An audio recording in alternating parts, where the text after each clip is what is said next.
একবার একটা চটপটে বানর গাছ থেকে গাছে লাফিয়ে লাফিয়ে খেলা করছিল। হঠাৎ তার চোখ পড়ল নদীর ওপারে একটা মিষ্টি আমের বাগানে। আমগুলো দেখতে এত সুন্দর ছিল যে বানরের মুখে পানি চলে এল। সে ভাবল, আমি যদি এই আমগুলো খেতে পারতাম, কিন্তু নদীটা এত বড় যে সে পার হওয়ার উপায় খুঁজে পাচ্ছিল না। ঠিক তখনই সে দেখল নদীতে একটা বড় কুমির ভাসছে। বানরটা চিৎকার করে বলল, হে কুমির ভাই, আমাকে নদীর ওপারে নিয়ে যাবে?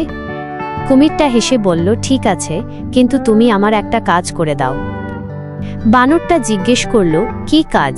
কুমিরটা বলল, তুমি আমাকে তোমার কলিজা দাও। বানরটা ভাবল, আমি যদি আমার কলিজা দিয়ে দিই তাহলে তো আমি মরে যাব। কিন্তু সে কুমিরকে বলল, ঠিক আছে, আমি তোমার কলিজা দিয়ে দেব, কিন্তু আমার কলিজা গাছের উপরে। তুমি আমাকে গাছের উপরে নিয়ে যাও, আমি তোমার কলিজা কেটে দিয়ে দেব। বোকা কুমির বানরের কথা বিশ্বাস করে গাছের কাছে গেল। বানরকে পিঠে চাপিয়ে গাছের ডালে উঠে গেল। ডালে উঠে বানরটা কুমিরকে বলল, আমি এখনই কলিজা কেটে দিচ্ছি, বলেই সে গাছ থেকে লাফিয়ে নেমে গেল। কুমির বুঝতে পারল যে সে বানরের কাছে ধোঁকা খেয়েছে।